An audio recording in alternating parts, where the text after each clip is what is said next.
Well, this is one of those interviews where I don't really feel like I need to, go over an introduction of the man. You know him so very well. And of course, 5 national championships. It was 11 trips to the World Series. 11, yeah. And of course, LSU's athletic director at the home of Skip Bertman. Coach, thanks for having us today. My pleasure. Great to see you. Real quick, it's funny. So you've got a statue outside of Ellick Stadium. The field is named after you. And I know protocol is protocol, but I hear fans say, it's hilarious that Skip Bertman has to wear a pass when he goes to a name tag, so to speak, to get into the games. Well, I'll tell you, that's not really a problem. There's so many new young students that, of course, they may have driven down my street or something, and that's all they know. They don't know Skip Bertman. So the pass means you're in. They don't have to say, who are you? One thing crossed my mind today, Coach, is that an incoming freshman at LSU wasn't even alive. That's right. When Nick Saban left LSU to go to the Dolphins. That's right. So that animosity that a lot of people have been carrying around, right. To a lot of people, it didn't even, now at this point, doesn't register like it used to. That's right. So we're heading into postseason baseball for LSU at this point. So they've got at least one more event where, win or lose, there's something else coming. Yes. So how do you approach the SEC tournament? Well, when I coached, they even had the winner of the SEC tournament was the winner of the SEC. That's how long ago and how different the rules were. Of course, there were fewer teams. Also, the tournament started later, and it was if you went to Sunday, then you had to worry about Thursday for the regional, you see. Yeah. And that mattered to me, of course. I'm not saying the SEC wasn't important. It certainly was. Yeah. But it's not important as going to Omaha and trying to win a national championship. So I tried to make sure I could play at least 2 games and get 2 pitchers that I wanted to test out. If the guy was already real good, I wasn't too worried about him pitching in that tournament. Yeah. Yeah, that's something you're thinking, hey, it'd be great to have a trophy and win the league, but my eyes and my brain are what's coming here in the immediate future. I think everybody thinks that way. Yeah. Now this team, a regional spot has long been locked up, and it seems to be people feel like that they're going to get a super or a top 8 national seed, whatever happens. Is that kind of how you feel? I think it's a lock. Yeah. I think absolutely. Yeah. So at this point, I guess it's back to maybe what you said. I don't feel like we really need to see anything from Paul Skenes, but just another start before the tournament. But I think he may not start the first game because of the time difference from when he pitched. So he may take another day and pitch the second game, which really doesn't make any difference in the outcome of a double elimination tournament. So he's okay.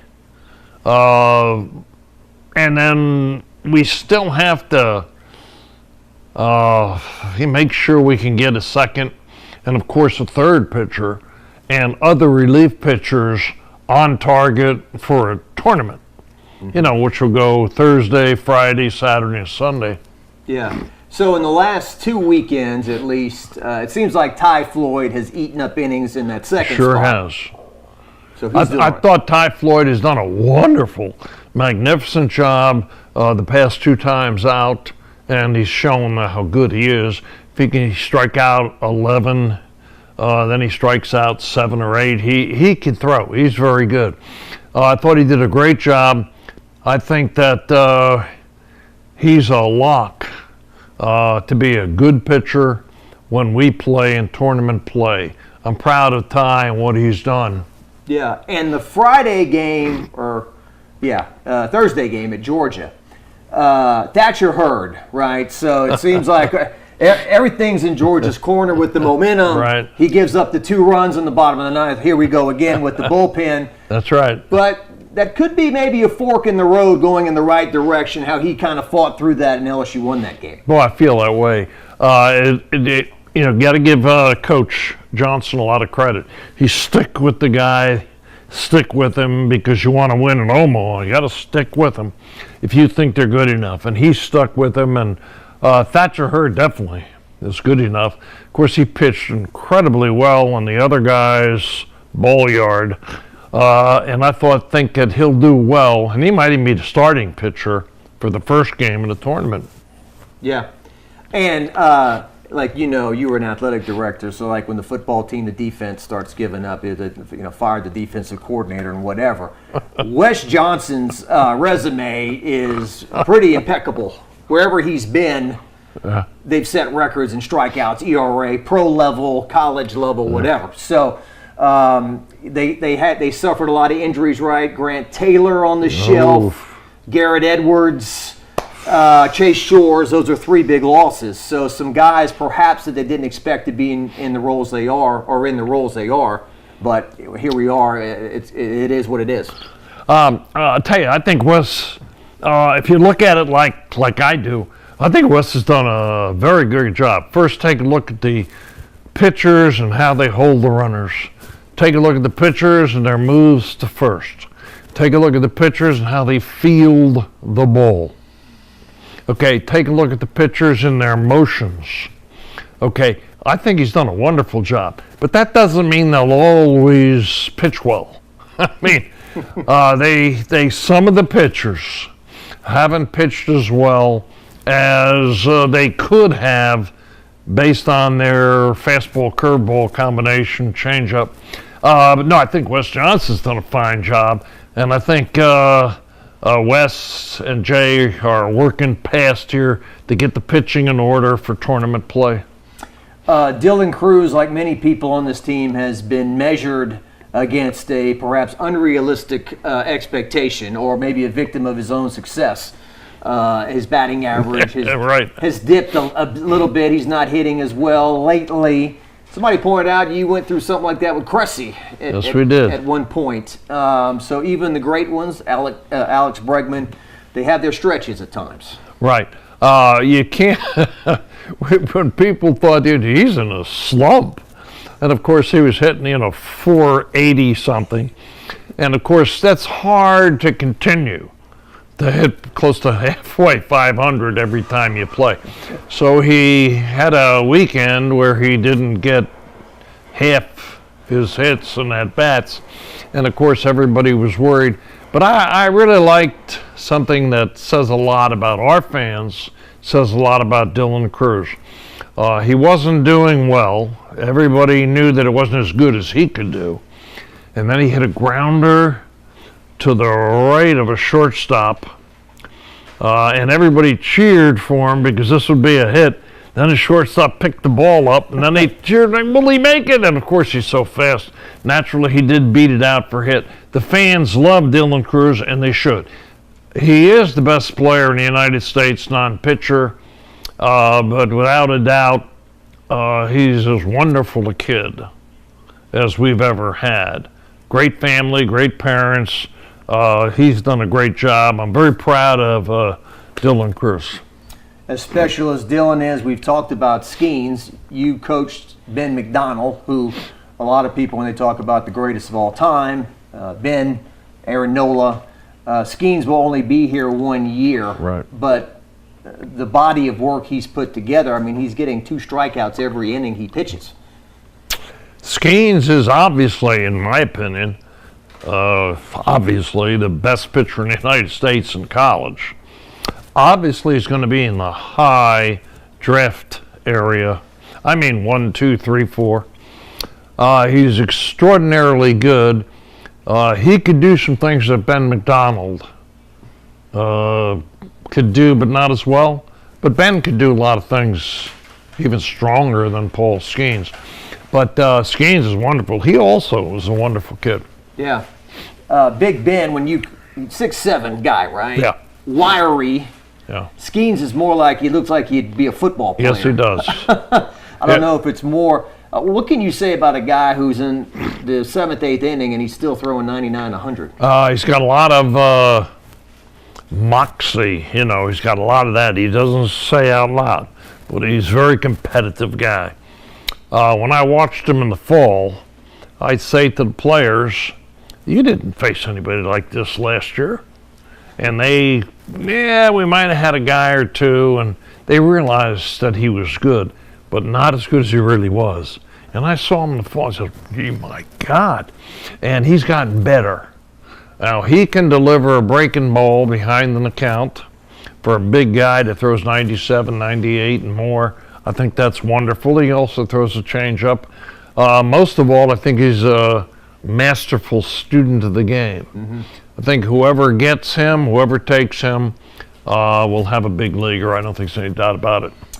And in a time where every generation, the older generation, says these kids, today they're spoiled or whatever. He is coming from the Air Force Academy, where Paul Mainieri coached, right, and everything.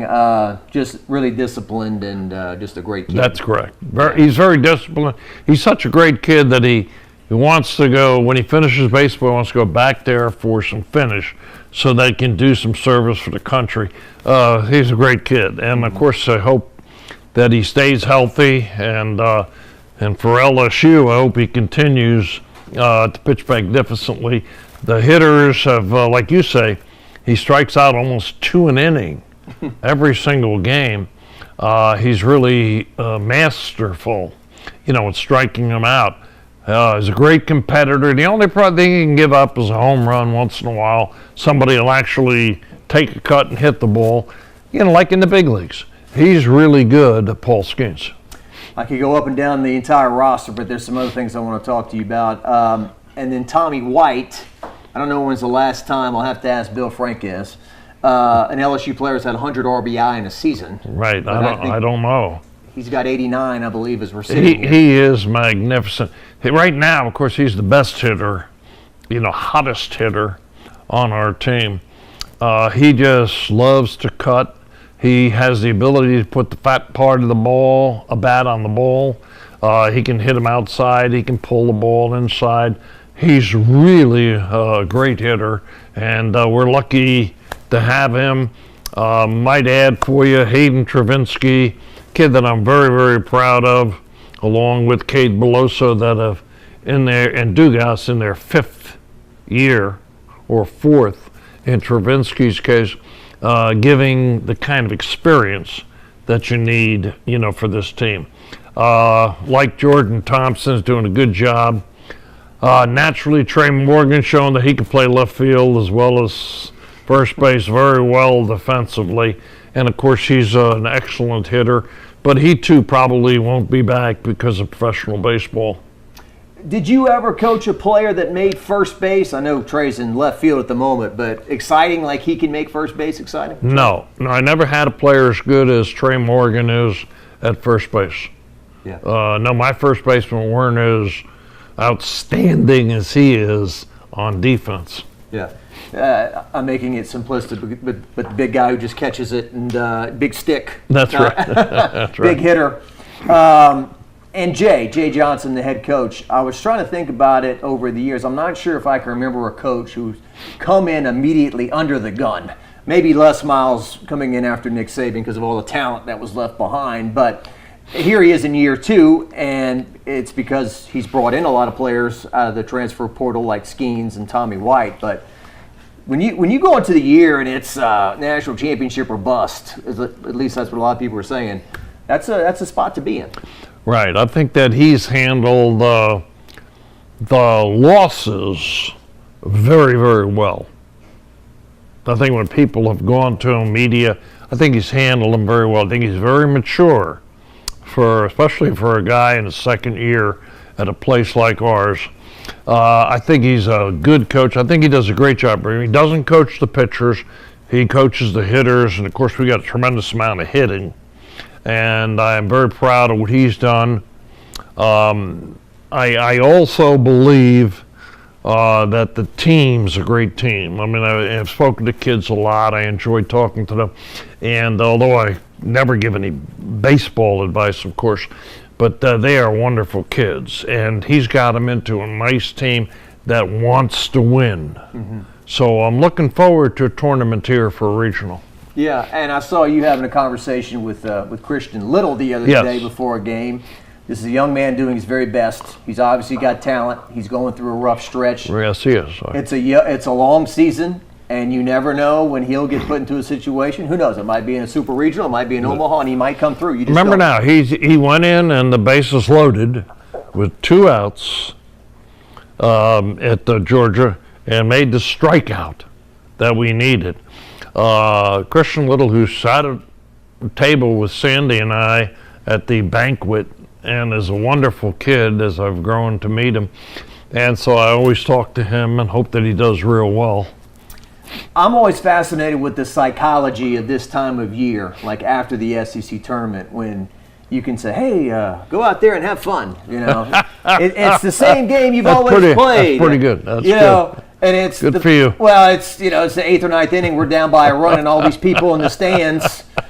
I'm tongue in cheek. We're gonna have pitchforks if we lose. So yeah. How do you the psychology, and some people would say the pressure of the postseason when you're an LSU baseball player and coach? There is pressure for the coach, of course, but not as much as each player feels pressure.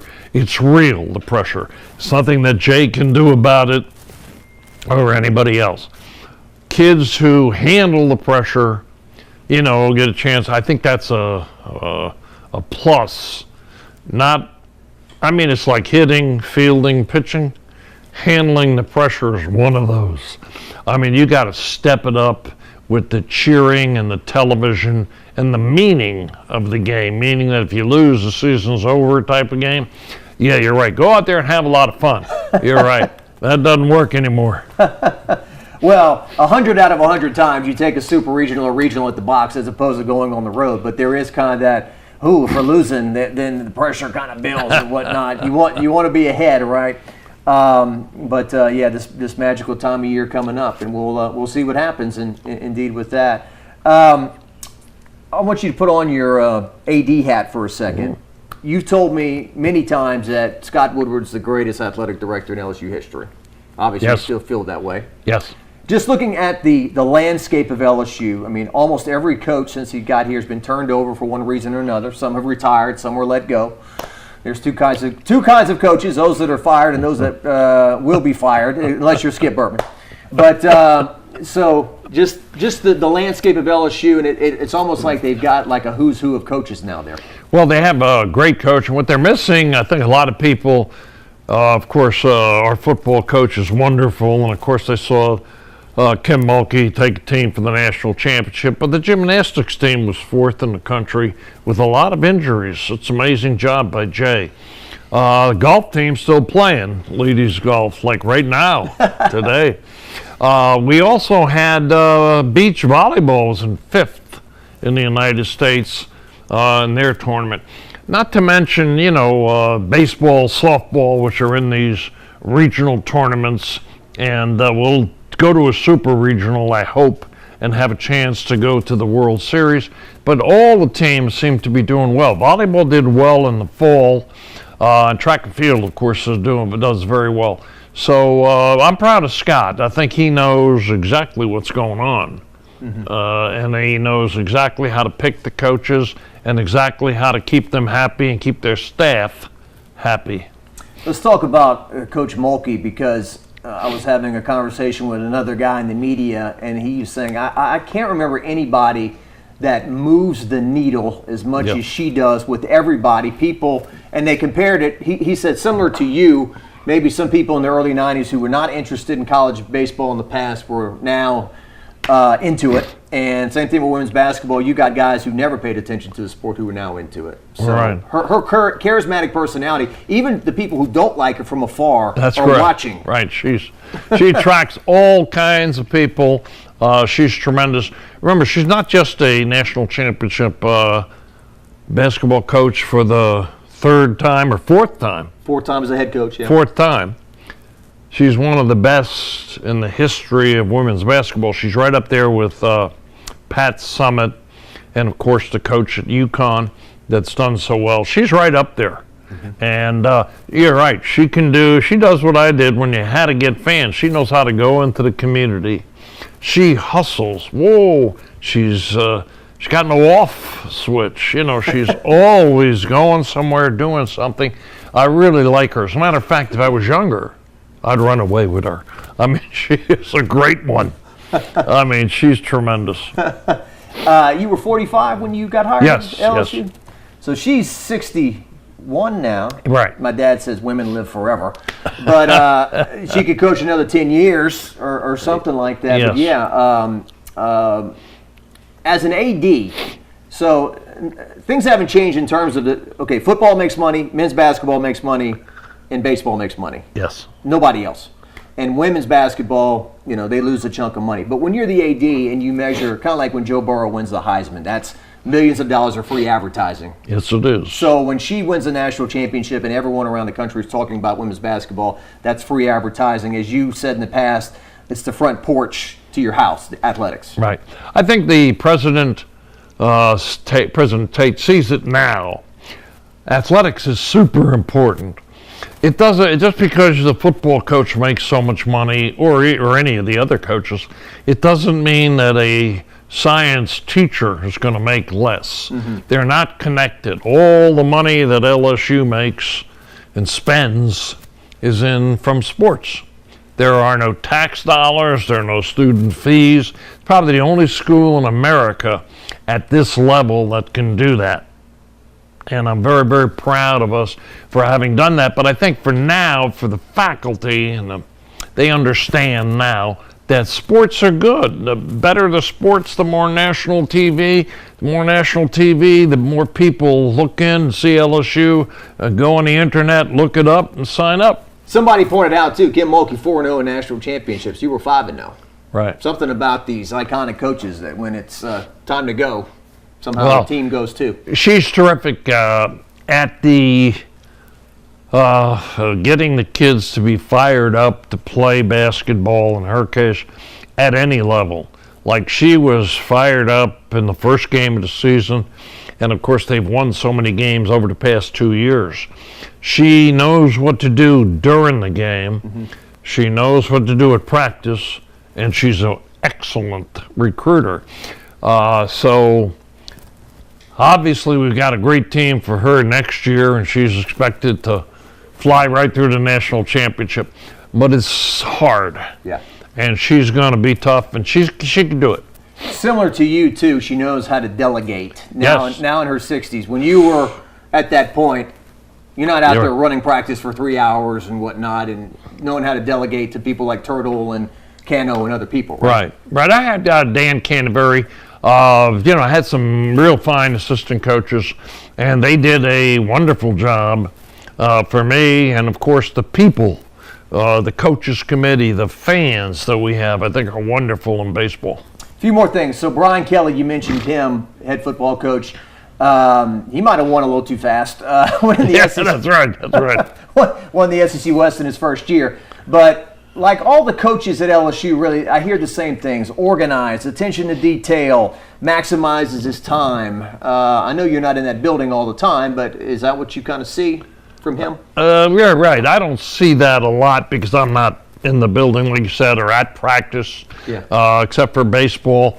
But yes, I think the great coaches can do those three things. I think at LSU we're seeing a lot of that. When you were coaching, most kids in Louisiana would say, I would die to play baseball at LSU. I'd give anything, like the movie Rudy, it could have been made in Louisiana. I'd do anything to run out that tunnel. Right? And so now I hear, and these are kind of conversations where you start to sound old, back in my day. But now I hear some people, it's like the players are doing you a favor by playing there now. We got to come up with NIL money to keep them, or they're going to leave because they get their feelings hurt. And right. I mean, this is all kind of merging into one, but NIL and transfer portal and all that, is it good? Is it bad? A little bit of both? Well, okay, we've talked a lot about that, and of course, there's great questions. People transferred when I was coaching. It was never a big deal, but not like now. Now, obviously, they're looking to transfer to where they can make more money, not just play.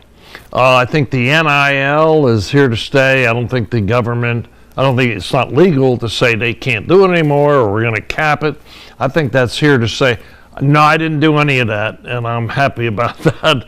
But I'm glad the kids can make some money. I'm glad that that's the way it is. Some people say, well, they make too much. Well, some people have the right stuff, in their portfolio where they can turn it in to the NIL money, and some don't have as much.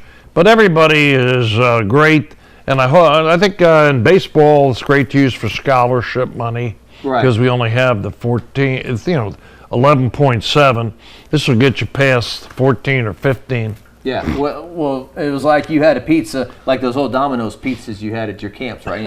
Extra slices or whatever. You got you're giving Tommy White a little slice of pizza that's big in terms of scholarship, right? Nobody gets a full ride, so maybe that's correct. This NIL money kind of bridges the gap there. All right, I always love to talk to you about Nick Saban because it's always a fascinating topic. Is he the most important hire in the history of LSU athletics? Boy, that's a great question. I tell people that he's one of the most important hires, if not the most important hire in the history of LSU. And it wasn't done by the athletic director, it was done by Mark Emmert. I mean, that's the way it is, that's the way it was, that's the truth. All right, he comes in here, and of course I can see immediately that he's a wonderful coach. I mean, it's pretty easy. But then after 5 years, I can tell you he's the best coach I've ever seen. Not just in football, he's one of the best in any sport. So when he went to Alabama, I wasn't surprised one bit. I wasn't surprised also when he went to Miami. There's no way he could coach professional football, because of his personality. So like so many other coaches, from Steve Spurrier, and many others that didn't stay in the pros, Nick is one of those. But in college, he's got it down. Yeah. And September 6th, this coming year, he's going to do what he's done for the past 25 years on September 6th. I mean, he's got it down. And I'm not saying Brian Kelly can win that many championships or whatever, but Nick Saban truly hit his prime. He won his first national championship, I think it was 51-52 at LSU, and then at Alabama, late 50s into his 60s was when he really hit his true prime. Brian Kelly's 61, I think, or something like that. So we'll see if he can bring LSU a national championship or not. Doug Thompson, that guy, on The Advocate, told me that after Nick Saban's first year at LSU, when they go 8-4 and win the Peach Bowl, he went to lunch with you and Blair Barbier and Doug Thompson go to lunch. And at lunch, you told Doug Thompson, this coach we hired, they're going to erect statues of him one day. He's going to be a legend. They were like, Coach, he's all right. I mean, they went 8-4 the first year, and he was like, wouldn't you know it? Coach was right on it. His first year, he did so well. He changed so many things. You see that word LSU. He changed 1, 2, 3, 4, 5. Getting people from Michigan State or around the country knew exactly. No coaches came with him from Michigan State. That's right. Yeah. So he knew exactly who to hire. So he hires Jimbo Fisher. He says, got to have that guy. Then he hires others. Naturally, his coaches left quickly as other people tried to hire him, as they've done at Alabama. And only one coach, I would say the coach at Georgia, which of course he's great, and he was with Nick as a graduate assistant his first year. And then of course he coached with Nick. So I don't think any coach can do this, or any person can just work with Nick and figure it out. I think it's something that you have to have from an early age that you worked on. And I think his record against all the people that he's ever coached against would bear me out for sure. Yeah, I think they finally beat him a couple times. Well, Kirby's beaten him, and then I think Jimbo got him once or something like that. That's right. But, and just to be clear, sometimes when LSU fans, they have a few drinks and they get angry, they say, Skip ran off Nick Saban. You did everything you could to keep him. I think it's pretty ridiculous. But, you begged him to stay, and he was Wayne Huizenga. Boy, I went to Huizenga. I went out with Huizenga. I tried to explain to him, this guy's not going to do it for you, Mr. Huizenga.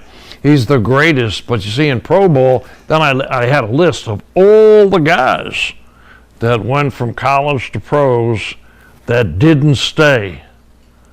Okay? Yeah. And of course, We're talking about the coach from the University of Florida and then Ohio State, a national championship. So he had 3 national championships, and then he went with Jacksonville. You're talking about Urban Meyer? Yeah, Urban Meyer was the. I would have hired Urban Meyer if I could have when we did get our coach, but Florida rushed in and got him real fast before Nick even mentioned that he was leaving. But this is something that you got to have at an early age, and I saw Nick had it. Oh, I wanted him to stay so bad. And I remember saying, this is a change of life. It's quality of life change, because you're never going to get another football coach like Nick Saban. And I don't think people realize that you can tell. Well, the what-if game is one that you can kind of turn the knife on yourself. But, when we're sitting around sometimes having a beer or two, we'll say, what if he would have stayed? It's, Tommy Moffitt feels like they would have won, numerous national championships in a row, and it would have been a dynasty here. I agree with that. Yeah. The most complicated relationship in LSU history, what he gave LSU and what he denied LSU from having at Alabama. But Les Miles did get one, and we've had another one with Coach O since then. So kind of talking with your mouth full. Well, we've had more national championships at LSU in football than any other school other than Alabama in these recent amount of years. And of course, we used to celebrate, the 1958 national championship, 50 years later. Yeah. And then all of a sudden we had 3 more. And I think we've done real well. I think our coach Kelly did great last year, like you mentioned. I think he's a great coach. I think you never know about a national championship. Oh my God, that's pretty tough. As the clock's going off, last thing, I want to end with Coach Mainieri and the job he did. They honored him the other night. Yes. And, I wish they could have won in 2017. They had some bad breaks. Yes, they did. That's right. I don't know if I wouldn't say 2 is the modern day version of 5, but outside of the Oregon State coach, he won 3. That's correct. From 2006 to 18, 19, 20. But nobody else. Well, only the Vanderbilt coach has 2. 2, yeah. Yeah. And then your guy over at South Carolina, he went back to back. Right, at the time, my time, yeah. But now I think it's tougher to win. And I think it's very, very difficult. You got to have a lot of good fortune. And now when we lost in Omaha, I think we had a lot of bad fortune as well. Yeah. I don't think the kids were.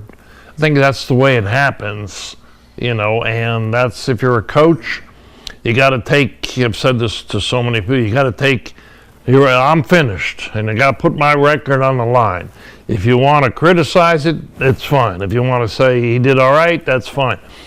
But you're finished as a coach. You can't go back now. Like Nick Saban is still coaching, and when he finishes, when they check his record, he'll be the best coach in college football history. Yeah. I guess there's always that internal battle, though, right? He sees maybe Kirby coming, and he still wants to hold his ground. Yes, he does. He's very competitive. Even in his 70s now. Yeah. Maybe Terry's saying, come on, Nick, that's enough. I don't know. I think Terry is a great coach's wife. She's terrific. And I think she likes when he coaches. Now, of course, his kids are grown, so I think he can go in there. And what is he, about 70 now? I think he'll be 71 this year. Or yeah. Something like that. Yeah. But he is a model of fitness, this guy. So, he runs every day, plays basketball, does all kinds of stuff, stay in shape. He's a really nice guy. He's a good guy, but you didn't always see that, when he was here in the beginning. You didn't always see that. But he's a wonderful guy. Well, Coach, I know you got to get to your show. Thanks for having us today. I Thank you. Appreciate you, man.